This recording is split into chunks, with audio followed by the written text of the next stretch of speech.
Bienvenue, cher auditeur. Installez-vous confortablement. Prenez une profonde respiration.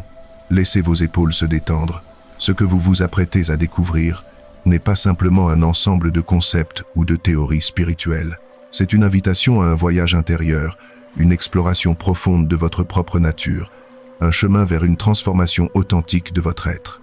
Dans les moments qui viennent, nous allons ensemble traverser des territoires de conscience que peut-être vous n'avez jamais explorés.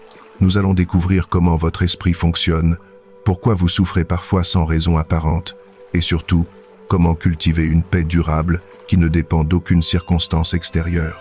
Ce voyage commence maintenant, ici, dans cet instant précis. Êtes-vous prêts? Alors, commençons. Première partie.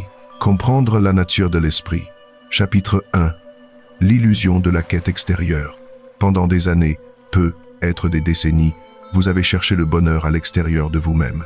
Vous avez pensé que la prochaine réussite, le prochain achat, la prochaine relation, la prochaine destination, vous apporterait enfin cette paix que vous désirez tant.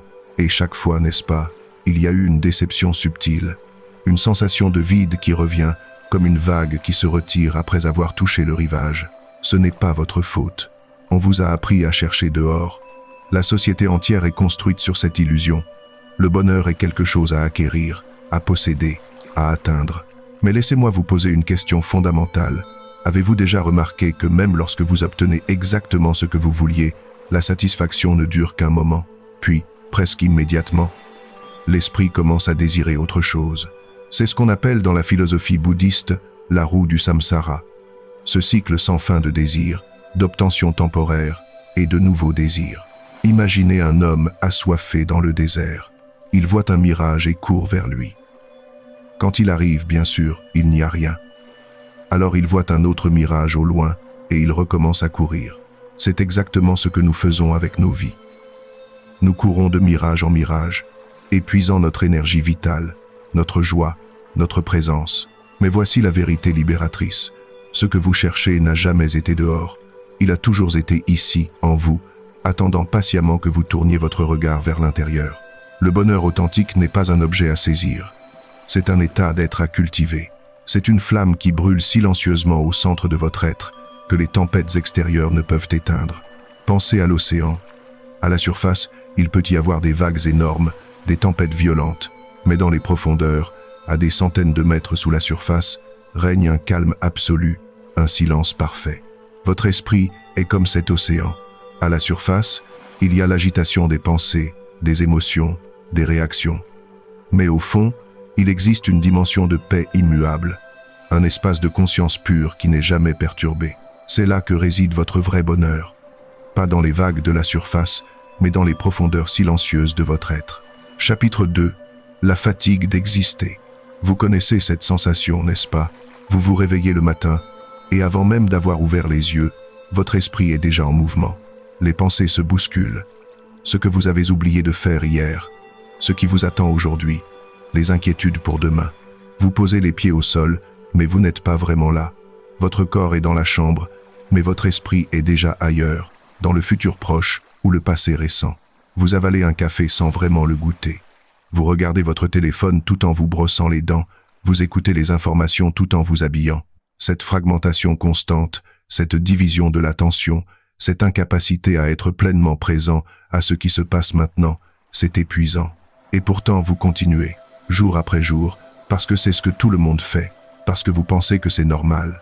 Mais quelque chose au fond de vous sait que ce n'est pas normal. Quelque chose murmure qu'il doit y avoir une autre façon de vivre. Cette tension dans votre nuque qui ne part jamais complètement. Cette boule dans votre ventre qui se resserre face à certaines situations. Cette respiration courte, superficielle. Ce besoin constant de faire quelque chose, de vérifier quelque chose, de ne jamais simplement être. Tout cela est le symptôme d'une maladie moderne, la déconnexion de soi-même.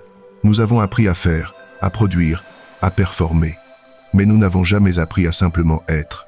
Être ici, maintenant, sans agenda, sans but, sans performance. Le monde moderne nous a enseigné 1000 compétences, mais il a oublié la plus essentielle. Comment habiter notre propre vie. Et puis, quand enfin vous avez un moment de calme, un dimanche après-midi, des vacances, au lieu de la paix que vous espériez, c'est souvent l'agitation qui surgit. comme si le silence révélait tout ce que vous avez évité de ressentir, tout ce que vous avez enterré sous le bruit et l'activité constante.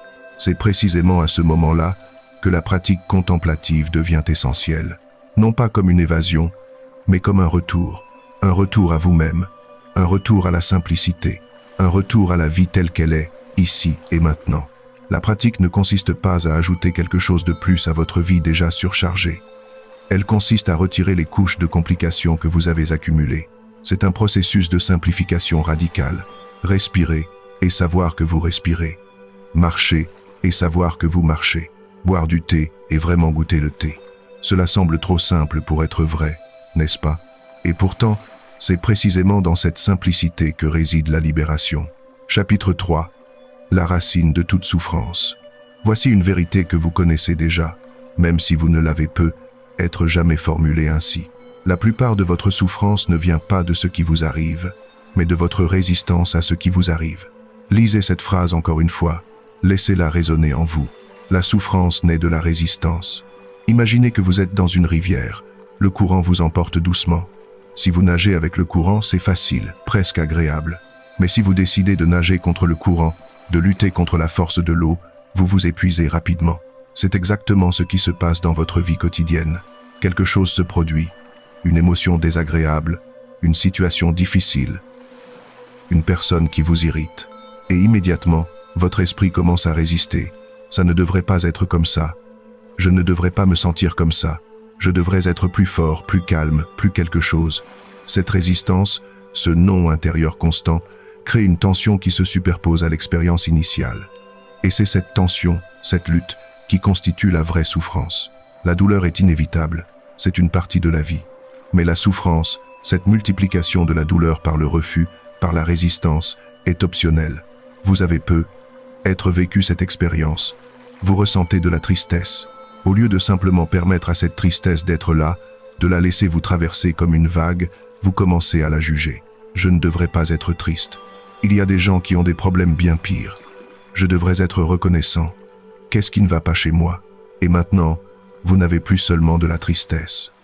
Vous avez de la tristesse, plus de la culpabilité, plus de la honte, plus de l'anxiété. Vous avez multiplié votre souffrance par 4, simplement en refusant d'accepter ce qui était là. Il y a un enseignement profond qui dit « Ce à quoi vous résistez persiste. Ce que vous acceptez se transforme. » Cette phrase contient un secret pour la libération. Quand vous cessez de lutter contre ce qui est, quand vous permettez à l'expérience d'être exactement ce qu'elle est, quelque chose de remarquable se produit. L'expérience peut enfin circuler, se transformer et finalement passer. C'est comme tenir un morceau de glace dans votre main. Si vous serez fort, essayant de l'empêcher de fondre, vous ne faites que vous faire mal. Mais si vous ouvrez simplement votre main et laissez la glace reposer là, elle fondra naturellement, sans effort, sans lutte. Accepter ne signifie pas aimer ce qui se passe. Accepter ne signifie pas devenir passif ou résigné. Accepter signifie simplement reconnaître la réalité de ce moment. Ceci est ce qui est maintenant. À partir de cette acceptation, de cette reconnaissance honnête de ce qui est, vous pouvez alors répondre avec sagesse plutôt que réagir avec résistance. Mais tant que vous restez dans le déni, dans le refus, dans le « ça ne devrait pas être comme ça », vous restez coincé. Vous vous battez contre la réalité elle-même. Et c'est une bataille que vous ne pouvez jamais gagner. Alors, la prochaine fois qu'une émotion difficile surgit, essayez quelque chose de différent. Au lieu de la repousser, de la juger, de l'analyser, essayez simplement ceci. Ah, voilà la tristesse, voilà l'anxiété, voilà la colère. Nommez-la sans jugement. Reconnaissez sa présence. Permettez-lui d'être là. Et puis observez ce qui se passe. Vous découvrirez peut-être que lorsque vous cessez de lutter, l'émotion perd de son intensité. Comme un enfant qui crie pour attirer l'attention, quand vous lui donnez enfin cette attention, il se calme. C'est le début de la liberté. La liberté de ne plus être en guerre avec votre propre expérience. La liberté d'être présent à ce qui est, exactement tel que c'est. Deuxième partie, l'art de la reprise. Chapitre 4. Ce qui est pour vous viendra. Il y a une sagesse profonde dans la nature que nous avons oubliée. Rien ne force, tout se déploie en son temps. Le soleil ne tire pas sur les fleurs pour les faire pousser plus vite. La mer ne court pas après les vagues. Le fruit tombe de l'arbre quand il est mûr, pas quand nous le supplions. Et pourtant, nous, les humains, nous passons nos vies à forcer, à pousser, à tirer sur les choses pour qu'elles arrivent plus vite, pour qu'elles soient différentes de ce qu'elles sont. Pensez à votre propre vie. Combien d'énergie avez-vous dépensé à essayer de contrôler des choses qui ne pouvaient pas être contrôlées? Combien de fois vous êtes-vous accroché à une relation, un emploi, une situation, bien après qu'il était devenu évident que ce n'était plus juste pour vous? Nous confondons persévérance et obstination. Nous confondons engagement et attachement. Nous confondons force et rigidité. Il y a une phrase dans les enseignements zen qui dit « Le lotus ne lutte pas pour s'ouvrir. Il s'ouvre quand le soleil le touche. » Cette image est puissante. Elle nous rappelle que les choses vraies, les choses justes, les choses qui sont alignées avec notre chemin ne nécessitent pas de force brutale. Elles se déploient naturellement quand les conditions sont réunies. Cela ne signifie pas que vous ne devez rien faire. Cela ne signifie pas que vous devez être passif. Cela signifie que vous devez apprendre à distinguer entre l'action juste et la force. L'action juste vient d'un lieu de clarté, de présence, d'alignement. Elle a une qualité de fluidité. Même si c'est difficile, il y a une sensation de justesse. La force, par contre, vient d'un lieu de peur, de contrôle, d'ego. Elle a une qualité de lutte. Vous vous sentez tendu, épuisé, en guerre avec la réalité. Posez-vous cette question honnêtement. Qu'est-ce que j'essaie de forcer dans ma vie en ce moment? Peut être une relation où vous devez constamment convaincre l'autre de votre valeur. Peut être un projet qui ne décolle pas malgré tous vos efforts. Peut être une version de vous-même qui ne correspond pas à qui vous êtes vraiment. Et si vous lâchiez un peu la prise, non pas abandonner, mais simplement desserrer, créer un peu d'espace, permettre à la vie de respirer. Très souvent, c'est dans ce relâchement que la magie opère. C'est quand vous cessez de courir après que vous commencez à recevoir. C'est quand vous ouvrez votre main serrée en poing que les cadeaux peuvent y tomber. Ce qui est vraiment pour vous ne vous demandera jamais de vous tordre pour le recevoir. L'amour juste ne vous fera pas douter de votre valeur. Le bon chemin ne vous éteindra pas à chaque pas. Les bonnes rencontres ne vous demanderont pas de devenir quelqu'un d'autre. Ce qui est aligné avec votre vraie nature reconnaîtra votre énergie et se posera naturellement dans votre vie, comme un oiseau qui trouve son nid. Mais pour que cela arrive, vous devez d'abord créer l'espace. Et parfois, créer l'espace signifie laisser partir ce qui ne vient pas facilement. Pas parce que vous n'en valez pas la peine, mais précisément parce que vous en valez la peine. Parce que vous méritez des choses qui arrivent avec grâce, pas avec lutte. Alors, respirez, relâchez, faites confiance. Regardez ce qui change quand vous cessez de tirer si fort sur les ficelles de votre vie. Chapitre 5. La danse du non-agir. Il existe un concept dans la philosophie taoïste appelé Wu Wei, souvent traduit par non-agir ou action sans effort. Ce concept est mal compris. Les gens pensent que cela signifie ne rien faire, être passif, paresseux. Mais c'est tout le contraire. Wu Wei signifie agir en parfaite harmonie avec le moment présent.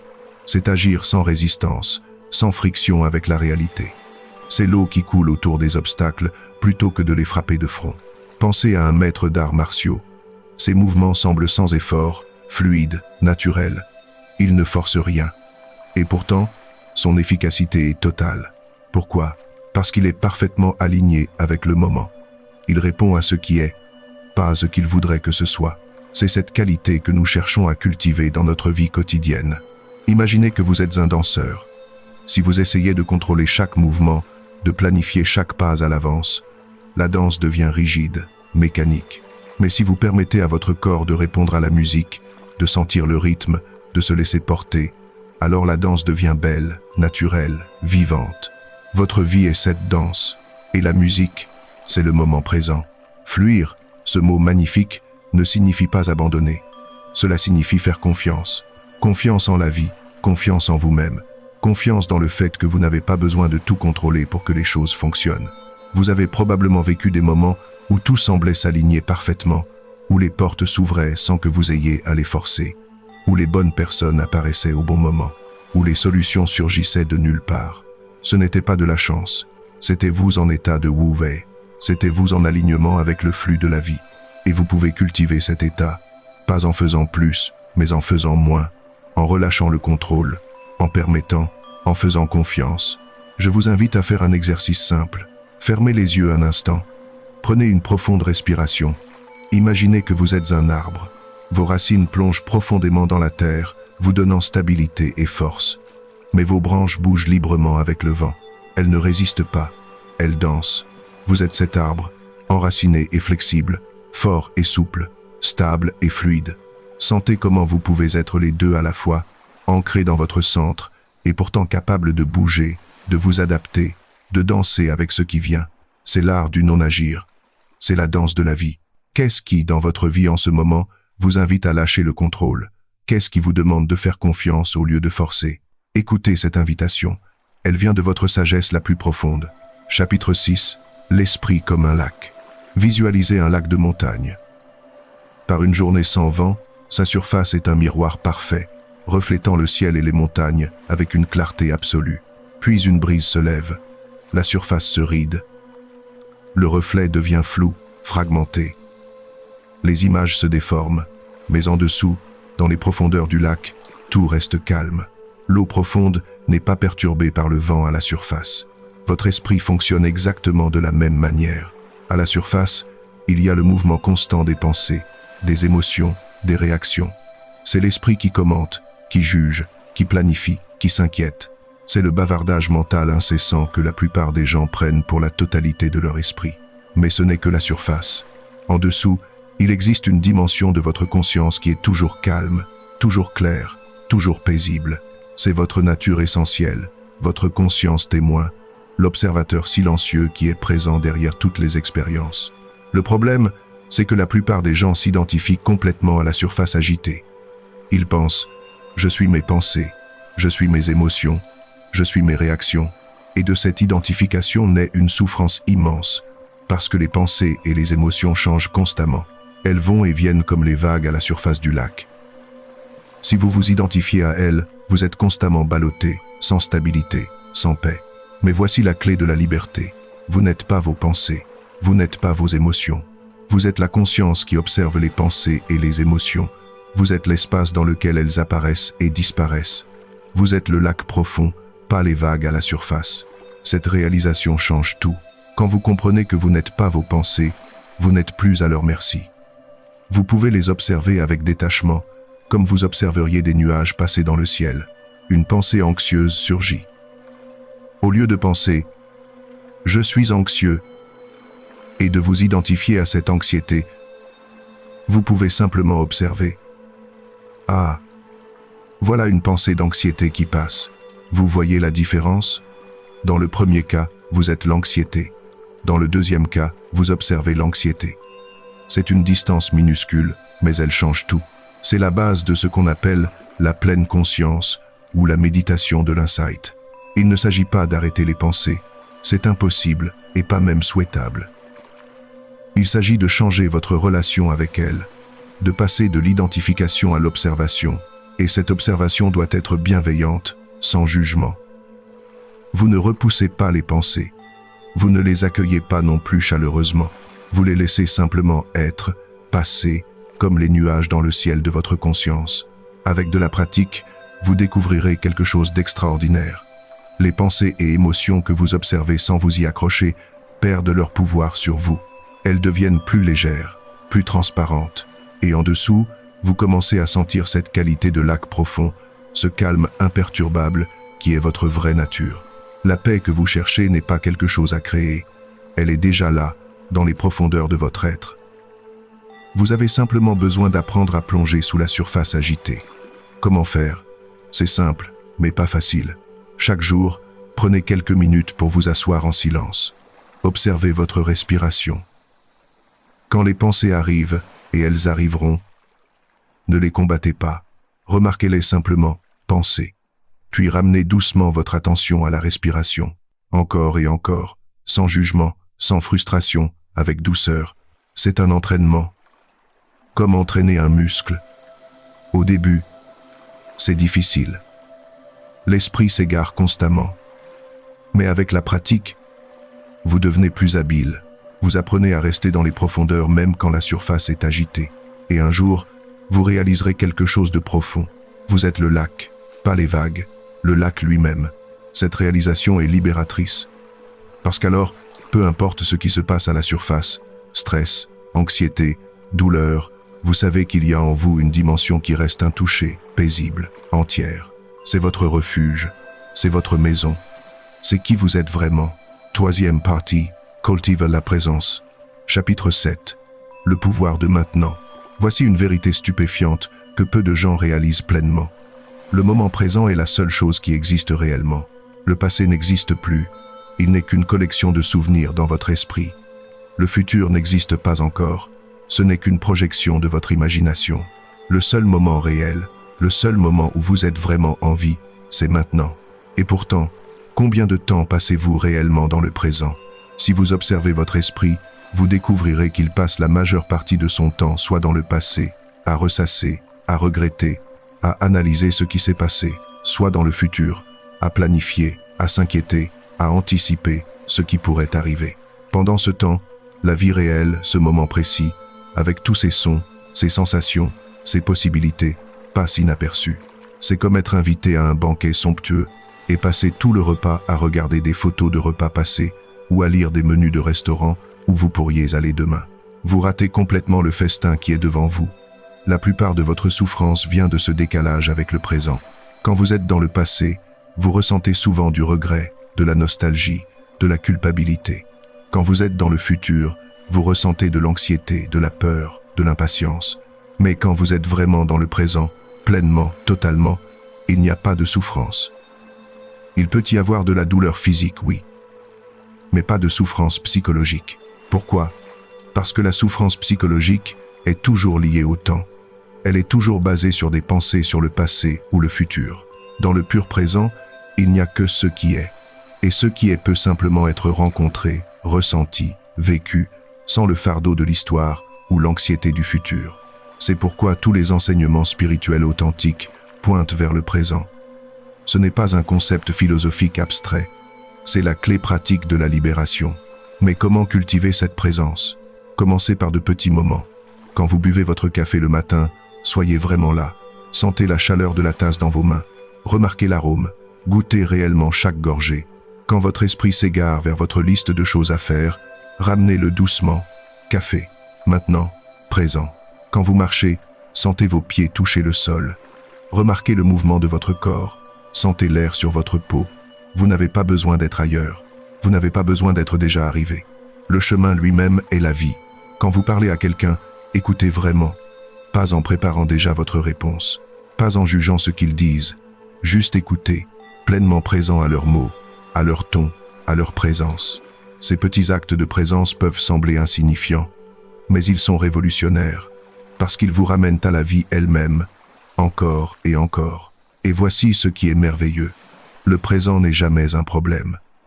Les problèmes existent toujours dans le temps. Ils concernent soit le passé, soit le futur. Dans ce moment précis, si vous y êtes vraiment, il n'y a généralement pas de problème. Il y a peut être un défi à relever, une action à prendre, mais pas un problème qui vous tourmente. Essayez maintenant. Demandez-vous, y a-t-il un problème en ce moment précis? Pas dans 5 minutes, pas demain, maintenant. Vous découvrirez probablement que non. En ce moment, vous êtes ici, écoutant ces mots, respirant. C'est tout. Et c'est suffisant. Cette réalisation peut apporter un soulagement immense, parce que vous découvrez que vous portez le poids de temps qui n'existe pas, passé et futur, et que vous pouvez le déposer, maintenant. Chapitre 8. L'impermanence comme enseignement. Il y a une vérité universelle que toutes les traditions de sagesse reconnaissent. Rien n'est permanent. Tout change, tout passe. Cette vérité peut sembler triste au premier abord. Nous aimerions que les moments heureux durent éternellement. Nous voulons que nos proches restent avec nous toujours. Nous souhaitons que notre jeunesse, notre santé, notre beauté ne se fanent jamais. Mais résister à l'impermanence, c'est résister à la nature même de la vie. Pensez aux saisons. Le printemps ne reste pas éternellement, même si c'est magnifique. L'été cède la place à l'automne. L'hiver arrive, puis le printemps revient. C'est un cycle éternel. Si les arbres résistaient à perdre leurs feuilles en automne, s'accrochant désespérément à elles, ils se briseraient sous le poids de la neige en hiver. Mais ils lâchent prise. Ils font confiance au cycle, et au printemps, de nouvelles feuilles émergent, plus vertes et plus fraîches. Nous pouvons apprendre de cette sagesse naturelle. Accepter l'impermanence ne signifie pas devenir indifférent ou ne rien aimer. Au contraire, cela nous permet d'aimer plus profondément, de vivre plus pleinement, d'apprécier chaque moment avec plus d'intensité. Quand vous savez vraiment, dans vos os, que ce moment est unique et ne reviendra jamais, que cette conversation, ce coucher de soleil, ce rire, alors vous êtes naturellement plus présent. Vous ne le prenez pas pour acquis.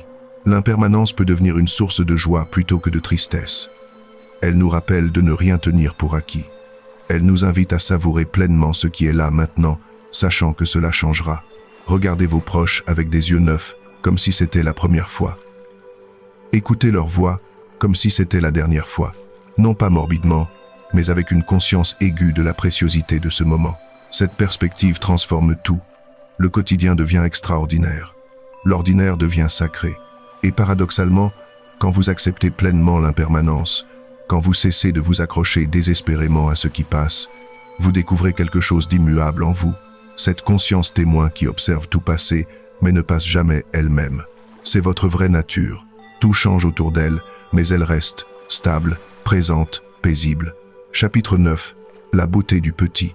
Dans notre culture obsédée par le grand, le spectaculaire, l'extraordinaire, nous avons perdu la capacité de voir la beauté dans le petit, l'ordinaire, le simple. Nous attendons les grands événements pour être heureux. Un mariage, une promotion, des vacances exotiques. Et nous ratons les milliers de petits moments de beauté qui composent notre vie quotidienne. Le rayon de soleil qui traverse votre fenêtre le matin, la façon dont votre café fume dans la tasse, le sourire d'un étranger dans la rue, le son de la pluie sur le toit, la texture d'une feuille, la fraîcheur de l'air après un orage. Ces moments sont partout, constamment disponibles. Mais nous les traversons en aveugle, l'esprit ailleurs, cherchant toujours quelque chose de plus grand. Un maître zen a dit « Être présent dans ce qui est petit, c'est être présent dans tout ». Quelle profondeur dans cette phrase. Parce que si vous ne pouvez pas être présent à une tasse de thé, comment serez-vous présent aux grandes occasions de votre vie? La présence ne se divise pas en petite présence et grande présence. C'est la même qualité d'attention, que l'objet soit petit ou grand. Et voici un secret. Les petites choses, vécues pleinement, sont aussi satisfaisantes que les grandes. Parfois plus, parce qu'elles sont plus accessibles, plus fréquentes. Vous n'avez pas besoin d'attendre des vacances pour vivre un moment de paix. Vous pouvez le trouver en regardant simplement par la fenêtre, en respirant consciemment quelquefois, en sentant la vie pulser dans votre corps. Cultivez cette capacité d'émerveillement devant le simple. C'est une compétence, et comme toute compétence, elle se développe avec la pratique. Aujourd'hui, choisissez une activité quotidienne. Lavez la vaisselle, prendre une douche, marchez jusqu'à votre voiture et faites-en une méditation. Soyez totalement présent, remarquez tout, les sensations, les sons, les couleurs, les textures. Vous découvrirez que même les tâches les plus banales contiennent une richesse insoupçonnée quand vous y êtes vraiment présent. Et petit à petit, votre vie entière devient une célébration, pas seulement les moments spéciaux. Chapitre 10. La pratique de la gratitude. La gratitude n'est pas simplement un sentiment agréable. C'est une pratique transformatrice qui peut complètement changer votre expérience de la vie. Votre esprit a une tendance naturelle à se focaliser sur ce qui manque, ce qui ne va pas, ce qui pourrait être mieux. C'est un mécanisme de survie qui remonte à nos ancêtres, ceux qui voyaient les dangers survivaient. Mais, dans le monde moderne, ce mécanisme devient souvent contre-productif. Au lieu de nous protéger, il nous rend insatisfaits, anxieux, constamment en recherche de quelque chose de plus. La pratique de la gratitude inverse cette tendance. Elle entraîne votre esprit à remarquer ce qui est déjà là, ce qui fonctionne, ce dont vous pouvez être reconnaissant. Et il y a toujours quelque chose. Même dans les moments les plus difficiles, vous pouvez trouver quelque chose pour lequel être reconnaissant. Peut être simplement le fait que vous respirez, que votre cœur bat, que vous êtes en vie. Commencez simplement. Chaque soir avant de dormir, ou chaque matin au réveil, prenez quelques instants pour penser à 3 choses pour lesquelles vous êtes reconnaissant. Elles peuvent être grandes ou petites. En fait, je vous encourage à choisir des choses petites. L'eau chaude de votre douche, le confort de votre lit, le goût de votre premier café, la gentillesse d'un collègue. Quand vous faites cela régulièrement, quelque chose de remarquable se produit. Votre esprit commence automatiquement à remarquer les bonnes choses pendant la journée. Oh, ça, c'est quelque chose dont je peux être reconnaissant ce soir. Vous devenez un chasseur de moments positifs plutôt qu'un détecteur de problèmes. Cette simple pratique peut transformer votre expérience de la vie. Pas parce que votre vie change nécessairement, bien que souvent elle le fait, mais parce que votre perception change. Vous commencez à voir l'abondance qui était toujours là, mais que vous ne remarquiez pas. Vous commencez à apprécier ce que vous avez, au lieu de vous lamenter sur ce que vous n'avez pas.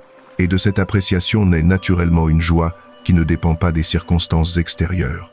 Une joie qui vient simplement du fait d'être en vie, ici, maintenant, avec tout ce qui est déjà présent. Quatrième partie. Se défaire des chaînes. Chapitre 11. L'attachement, racine de la souffrance. Il y a une différence fondamentale entre aimer et s'attacher. Nous confondons souvent les deux, mais ils sont très différents. Aimer, c'est apprécier pleinement ce qui est là, sans essayer de le posséder ou de le contrôler. C'est tenir quelque chose avec une main ouverte, lui permettant d'être libre. S'attacher, c'est agripper, c'est essayer de figer quelque chose dans le temps, c'est avoir besoin que les choses restent comme elles sont pour être heureux. L'attachement crée de la souffrance parce qu'il va contre la nature de la réalité, qui est le changement constant.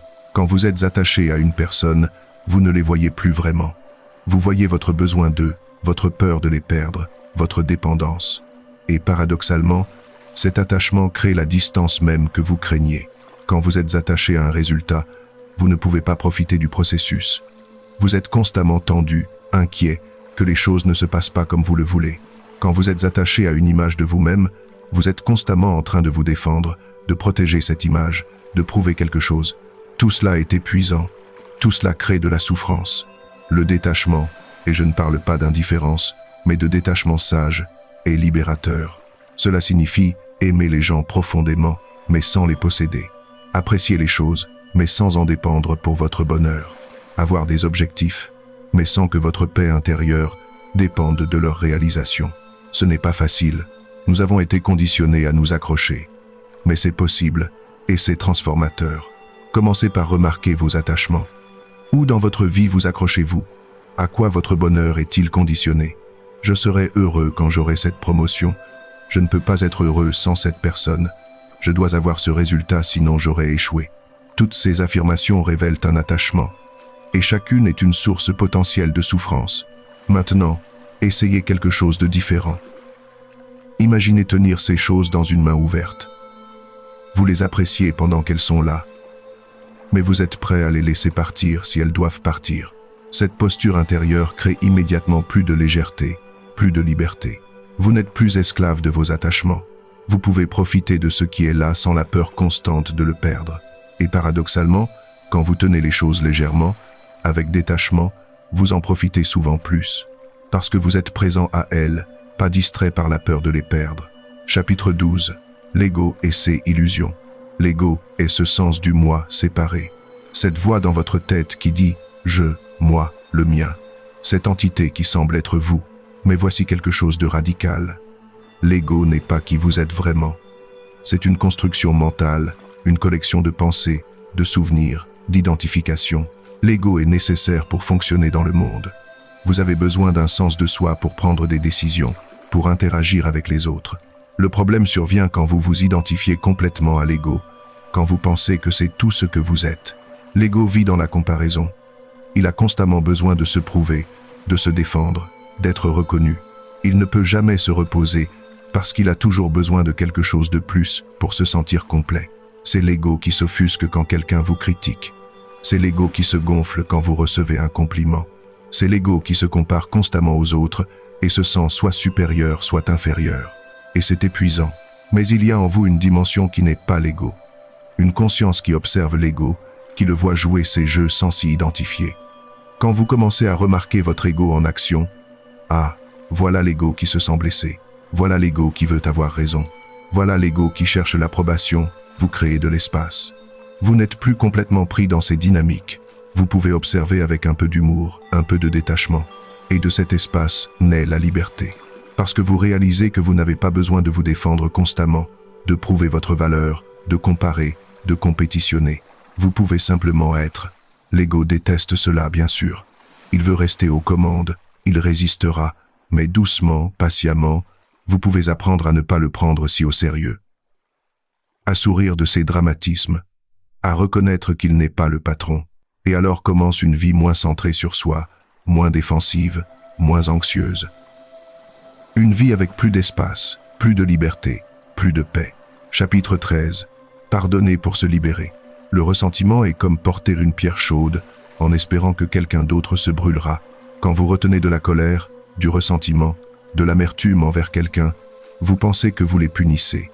Mais en réalité, c'est vous qui souffrez.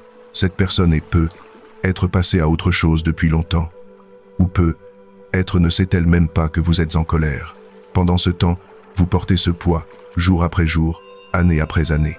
Le pardon n'est pas pour l'autre personne, c'est pour vous. Pardonner ne signifie pas dire que ce qui s'est passé était acceptable. Cela ne signifie pas oublier ou prétendre que rien ne s'est passé. Cela ne signifie même pas que vous devez renouer la relation. Pardonner signifie simplement déposer le fardeau, décider que vous ne voulez plus porter ce poids, choisir la liberté plutôt que la vengeance, la paix plutôt que la rancune. C'est un acte de compassion envers vous-même, pas nécessairement envers l'autre.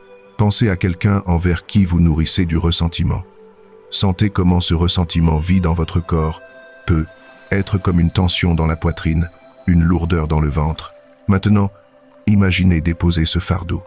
Vous n'excusez pas ce qui s'est passé. Vous vous libérez simplement de son emprise sur vous.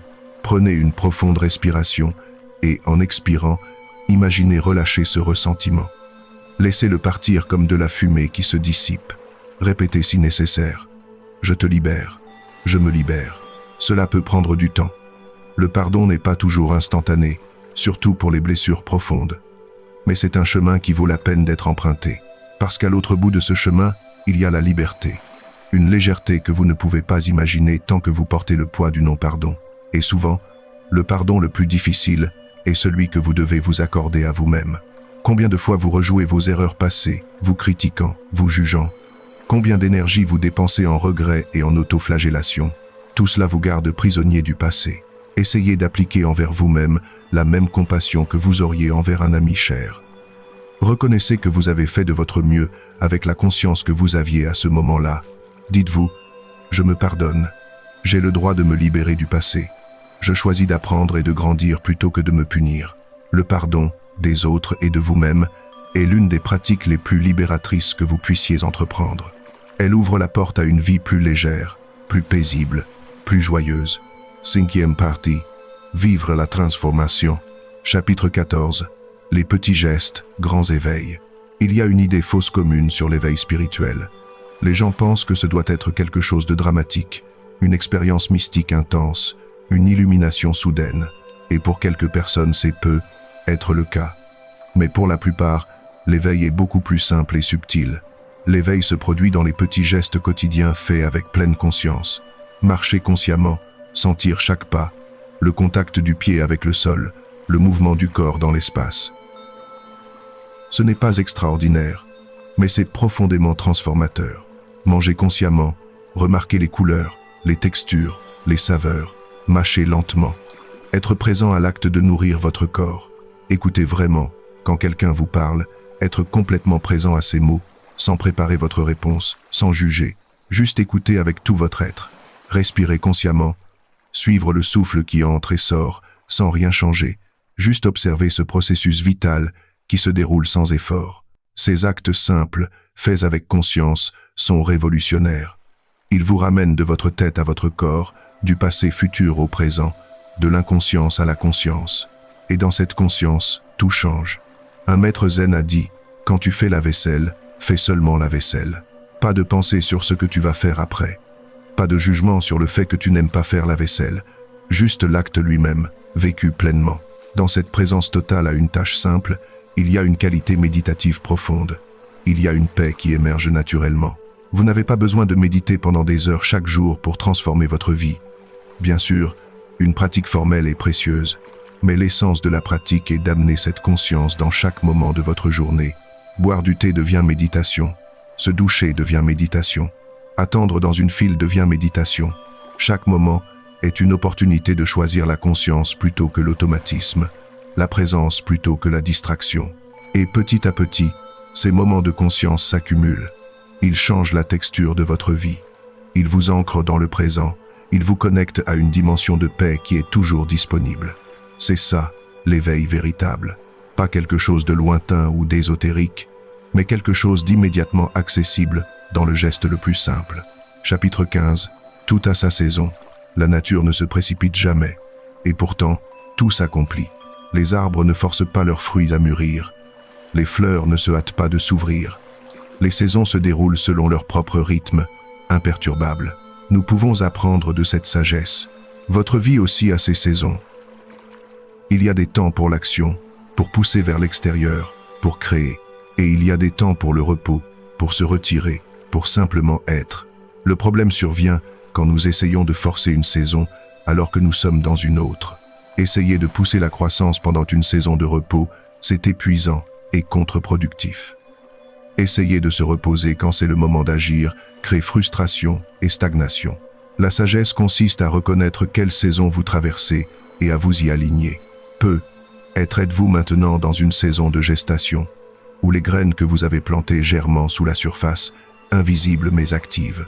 Ce n'est pas le moment de s'impatienter ou de désespérer parce que vous ne voyez pas encore de résultats. C'est le moment de faire confiance au processus, d'arroser patiemment, d'attendre. Ou êtes-vous dans une saison de floraison, où tout s'ouvre, où les opportunités surgissent, où c'est le moment d'agir, de créer, de manifester. Ce n'est pas le moment de douter ou d'hésiter. C'est le moment de dire oui, de vous lancer. Ou êtes-vous dans une saison d'hiver, où tout semble mort ou dormant, où vous vous sentez perdu ou vide. Sachez que ce n'est pas la fin. L'hiver est essentiel. C'est le temps où la terre se repose et se régénère pour la prochaine floraison. Honorez ce temps, ne le combattez pas. Chaque saison a sa beauté, sa nécessité, ses cadeaux. Quand vous apprenez à vous aligner sur les saisons de votre vie plutôt que de résister, tout devient plus fluide. Vous cessez de vous battre contre la réalité. Vous dansez avec elle. Un jardinier sage ne plante pas en hiver ni ne récolte au printemps. Il connaît les saisons et travaille avec elles. Soyez ce jardinier sage de votre propre vie. Demandez-vous, dans quelle saison suis-je maintenant? Et qu'est-ce que cette saison m'invite à faire ou à ne pas faire? Puis ayez le courage de respecter ce que vous découvrez, même si ce n'est pas ce que vous vouliez ou attendiez, car tout a sa saison. Et votre saison viendra, au moment parfait, si vous faites confiance au processus. 6e partie, la sagesse quotidienne. Chapitre 16, s'effacer pour laisser la vie couler. Il y a une image puissante dans les enseignements taoïstes. L'eau ne lutte jamais, elle ne force jamais son chemin. Et pourtant, elle finit toujours par arriver à destination. L'eau coule autour des obstacles. Elle prend la forme de ce qui la contient. Elle est douce. Et pourtant, au fil du temps, elle peut polir les pierres les plus dures. C'est le modèle du non-agir, du wu-wei dont nous avons parlé. C'est aussi le modèle de l'effacement, non pas disparaître, mais se retirer de notre propre chemin. Combien de fois êtes-vous votre propre plus grand obstacle? Combien de fois votre ego, vos peurs, votre besoin de contrôle bloquent-ils le flux naturel de votre vie? S'effacer signifie retirer ces obstacles intérieurs. Cela signifie lâcher votre besoin que les choses se passent exactement comme vous l'imaginez. Cela signifie faire confiance au processus de la vie, même quand vous ne comprenez pas où il vous mène. Imaginez une rivière. Si vous jetez constamment des pierres dedans, essayant de changer son cours, de contrôler sa direction, vous ne faites que créer des remous et de la turbulence. Mais si vous cessez d'interférer, la rivière trouve son chemin naturellement. Elle coule avec grâce, contournant les obstacles, trouvant toujours la voie de moindre résistance. Votre vie peut être cette rivière si vous apprenez à vous retirer de son chemin. Cela ne signifie pas l'inaction ou la passivité. Vous pouvez toujours avoir des intentions, des désirs, des objectifs. Mais vous les tenez légèrement. Vous faites ce qui est à faire, et puis vous lâchez le résultat.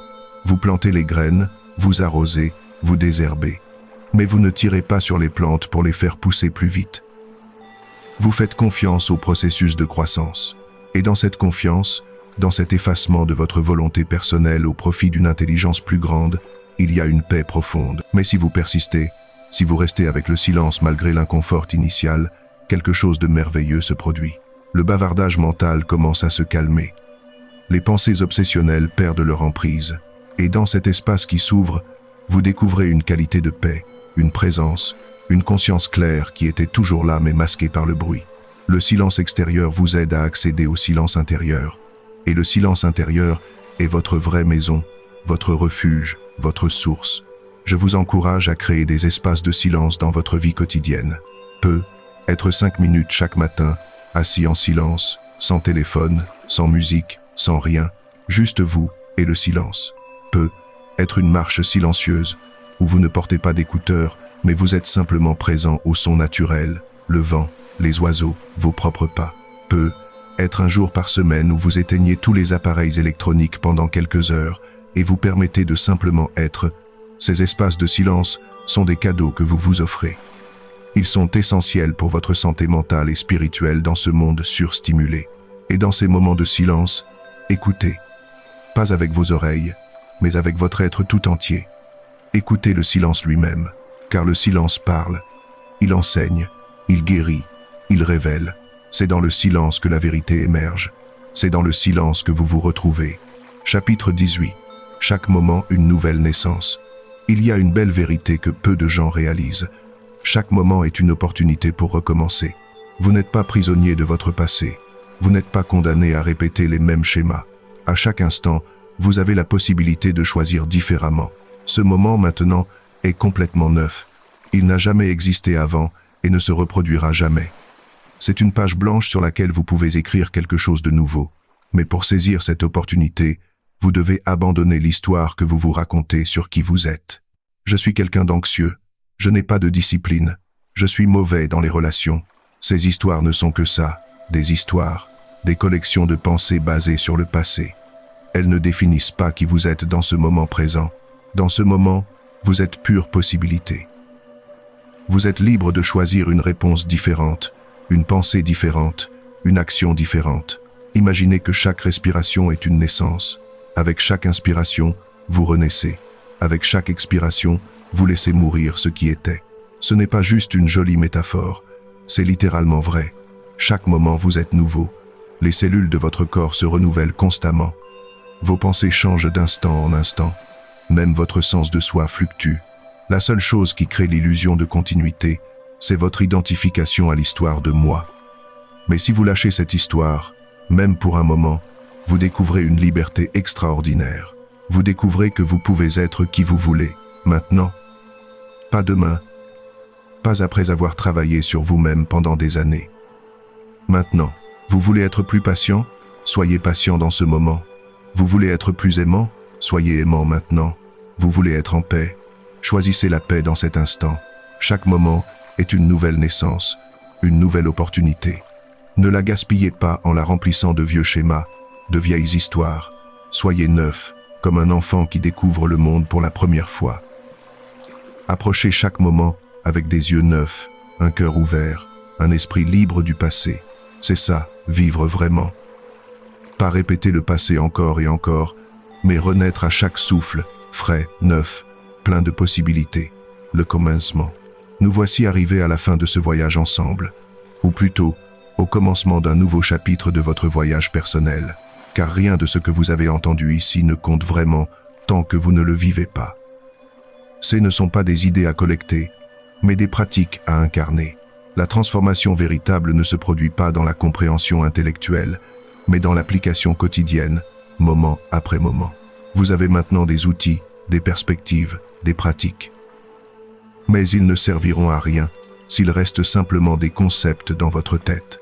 Alors voici mon invitation finale. Choisissez une pratique, une seule, et commencez aujourd'hui.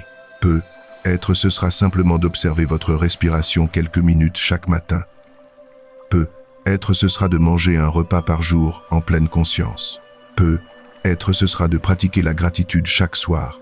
Choisissez ce qui résonne le plus avec vous et faites-le. Pas parfaitement, pas intensément, juste régulièrement, doucement, avec patience. Car c'est dans la répétition quotidienne de petits gestes conscients que se produit la transformation profonde. Pas dans les grandes révélations, mais dans les petits choix, encore et encore. Et rappelez-vous ceci, vous n'êtes pas seul sur ce chemin. Des millions de personnes à travers le temps et l'espace ont marché ce chemin vers la liberté intérieure. Leurs traces sont là pour vous guider. La paix que vous cherchez est déjà en vous. Le bonheur que vous désirez n'est pas ailleurs. La liberté que vous voulez ne viendra pas de circonstances extérieures. Tout est ici, maintenant, en vous. Il suffit de vous réveiller à ce qui est déjà présent. Alors respirez, soyez présent, lâchez prise, faites confiance. La vie vous soutient. Elle vous a toujours soutenu. Elle vous soutiendra toujours. Vous êtes exactement là où vous devez être. Et tout est bien. Merci d'avoir marché ce chemin avec moi. Que la paix soit avec vous, en vous, comme vous.